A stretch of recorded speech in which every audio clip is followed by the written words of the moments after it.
नमस्कार दोस्तों।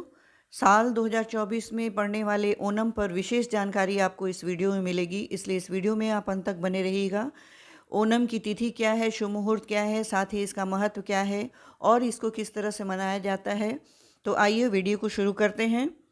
ओणम का त्यौहार दक्षिण भारत के सर्वाधिक प्रमुख त्योहारों में से एक है, जो बेहद ही खास माना जाता है।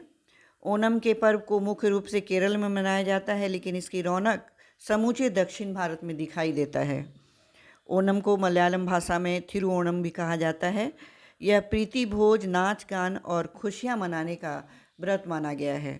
सबसे पहले आपको मैं ओणम की तिथि और मुहूर्त की जानकारी दे दूं। थिरुओणम नक्षत्रम का प्रारंभ हो रहा है सितंबर 14, 2024 को रात 8:32 पर और थिरुओणम नक्षत्रम की समाप्ति हो रही है सितंबर 15 तारीख को शाम 6:49 पर। हिंदू पंचांग के अनुसार 10 दिनों तक निरंतर चलने वाले ओणम के प्रत्येक दिन का विशेष महत्व माना गया है। मलयालम कैलेंडर के अनुसार चिंगम महीने में श्रावण या थिरुओणम नक्षत्र के प्रबल होने की स्थिति पर थिरुओणम का पूजन किया जाता है। मलयालम में श्रावण नक्षत्र को थिरुओणम कहते हैं। ओणम दक्षिण भारत में मुख्यतः केरल के सबसे प्राचीन और पारंपरिक उत्सव है। देश भर में जिस प्रकार दशहरा, दुर्गा पूजा और गणेश उत्सव 10 दिनों तक बड़े धूमधाम से मनाया जाता है, उसी प्रकार केरल में 10 दिवसीय ओणम पर्व को बहुत ही धूमधाम से मनाया जाता है। 10 दिन तक निरंतर चलने वाले ओणम का 10वां और अंतिम दिन बेहद खास माना जाता है, जिसे थिरुओणम के नाम से जाना जाता है। मलयालम कैलेंडर के अनुसार ओणम को प्रतिवर्ष चिंगम के महीने में मनाया जाता है। मलयालम लोगों द्वारा चिंगम को साल का पहला महीना माना जाता है। इस तरह से हिंदू कैलेंडर के अनुसार चिंगम का महीना अगस्त या सितंबर में पड़ता है। 10 दिवसीय ओणम के हर दिन का अपना अलग विशेष महत्व है। ओणम के पर्व के दौरान लोग अपने घरों को 12 दिनों तक फूलों से सजाते हैं। साथ ही इस दिन विधि विधान से भगवान विष्णु एवं महाबली की पूजा अर्चना करते हैं। ओणम का पर्व नई फसल की खुशी में भी मनाया जाता है। ऐसा माना गया है कि इस दिन प्रत्येक वर्ष राजा महाबली पाताल लोक से धरती पर अपनी प्रजा को आशीर्वाद देने के लिए आते हैं। इसके अतिरिक्त थिरुओणम के साथ अनेक आस्थाएं भी जुड़ी हुई हैं। इन्हीं में से एक मान्यता है कि इस दिन भगवान विष्णु ने वामन अवतार लिया था। इस त्यौहार के लिए केरल में 4 दिवसीय अवकाश रहता है, जिसका आरंभ थिरुओणम के एक दिन पूर्व होता है और उसके 2 दिन बाद तक यह पर्व समाप्त होता है। इन 4 दिनों को प्रथम ओणम, द्वितीय ओणम, तृतीय ओणम और चतुर्थ ओणम के रूप में जाना जाता है। द्वितीय ओणम का दिन मुख्य रूप से थिरुओणम के नाम से विख्यात है। पहला दिन एथम या अथम कहा जाता है। ओणम के प्रथम दिन सभी लोग प्रातःकाल जल्दी उठकर मंदिर में ईश्वर की उपासना करते हैं।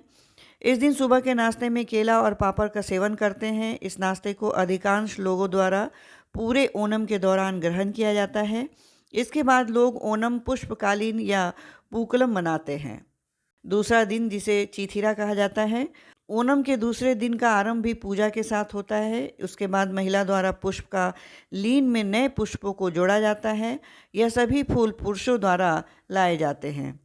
तीसरा दिन, जिसे चौधी कहा जाता है, इस पर्व का तीसरा दिन बहुत ही खास होता है, क्योंकि इस दिन थिरुओणम की तैयारियां करने के लिए लोग खरीदारी करते हैं। चौथा दिन, जिसे विशाखम कहते हैं, ओणम के चौथे दिन कई स्थानों पर फूलों का कालीन बनाने के लिए प्रतियोगिता आयोजित की जाती है। इस दिन महिलाओं द्वारा ओणम के अंतिम दिन के लिए अचार, आलू की चिप्स आदि तैयार किए जाते हैं। पांचवा दिन, जिसे अनिजाम कहते हैं, ओणम वर्ग के 5वें दिन का मुख्य आकर्षण नौकादर प्रतियोगिता होती है, जो वल्लम कली के नाम से जानी जाती है। छठा दिन, जिसे त्रिकेता कहते हैं, इस दिन अनेक प्रकार के सांस्कृतिक कार्यक्रम आयोजित किए जाते हैं, जिसमें सभी उम्र के लोग हिस्सा लेते हैं।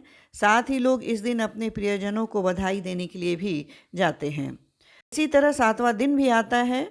मूलतः इस दिन लोगों का जोश एवं उत्साह अपने चरम पर होता है। बाजार अनेक प्रकार के खाद्य पदार्थों से सजे होते हैं। सभी लोग घूमने के अलावा पकवानों एवं व्यंजनों की कई किस्मों का लुत्फ उठाते हैं। 8वां दिन, जिसे पुरादम कहते हैं, ओणम के 8वें दिन लोगों द्वारा मिट्टी के पिरामिड के आकार की मूर्तियों का निर्माण किया जाता है। इस मूर्ति को माँ कह के पुकारा जाता है और पुष्प अर्पित किए जाते हैं। 9वां दिन जिसे उथिरादम कहते हैं, इस दिन को प्रथम ओणम भी कहा जाता है। यह दिन लोगों के लिए अत्यंत विशेष होता है क्योंकि इस दिन लोग अपने राजा महाबली का इंतजार करते हैं। और 10वां दिन जो इस पर्व का अंतिम दिन है, जिसे थिरुओणम कहा जाता है, ओणम त्यौहार का सर्वाधिक महत्व इसी दिन होता है। जैसे ही इस दिन राजा का धरती पर आगमन होता है, सभी लोग एक दूसरे को बधाई देने लगते हैं। इस दिन कई तरह की खूबसूरत पुष्पकालीन बनाई जाती है। ओणम के लिए तैयार किए गए पकवानों को थालियों में सजाया जाता है और सांध्या तैयार किया जाता है। यह दिन दूसरा ओणम के नाम से भी प्रसिद्ध है। ओणम का पर्व थिरुओणम के उपरांत भी 2 दिनों तक मनाया जाता है। यह त्यौहार कुल 12 दिनों तक मनाया जाता है, हालांकि ओणम के पहले के 10 दिन ही प्रमुख माने गए हैं। आइए इससे जुड़ी कथा भी सुनते हैं। प्राचीन काल में महाबली नामक एक शक्तिशाली राजा थे, जिनका तीनों लोकों में भू, देव और पाताल पर राज्य था। राक्षस योनि में जन्म लेने के बावजूद भी उदार एवं दयालु होने के कारण उनकी प्रजा उन्हें बहुत ही प्यार करती थी, लेकिन देवता उनसे नाखुश थे। इसका कारण था महाबली ने देवताओं को युद्ध में परास्त करने के बाद देवलोक पर शासन किया था। युद्ध में पराजित होने के बाद सभी देवता सहायता के लिए भगवान विष्णु के पास पहुंचे और उनसे देवलोक वापस दिलाने की प्रार्थना की। देवताओं की सहायता के लिए भगवान विष्णु ने 52 अवतार लिया, जिसमें वे एक बौने ब्राह्मण बने। वामन का रूप धारण कर भगवान विष्णु द्वारा महाबली के दरबार में पहुंचे। राजा बलि ने जैसे ही ब्राह्मण से उनकी इच्छा के बारे में पूछा, तो भगवान विष्णु ने उनसे 3 कदम जमीन मांगी। राजा बलि ने यह सुनते ही हाँ कह दिया और तभी भगवान विष्णु अपने असली रूप में प्रकट हुए। उन्होंने अपने पहले कदम देवलोक में रखा, जबकि दूसरा कदम भूलोक में।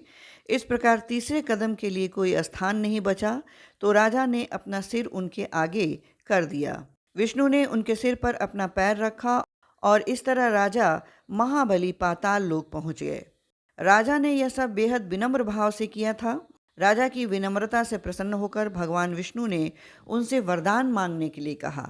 तब महाबली ने कहा कि हे प्रभु, मेरी आपसे यही प्रार्थना है कि मुझे वर्ष में एक बार अपनी प्रजा से मिलने का अवसर दिया जाए। भगवान ने उनकी इच्छा को स्वीकार कर लिया। इसी के फलस्वरूप थिरुओणम के दिन राजा महाबली धरती पर अपनी प्रजा से मिलने आते हैं। ये थी संपूर्ण जानकारी साल 2024 के सितंबर माह में पड़ने वाले ओणम पर। अब आप किरण राव को आज्ञा दें। नमस्कार।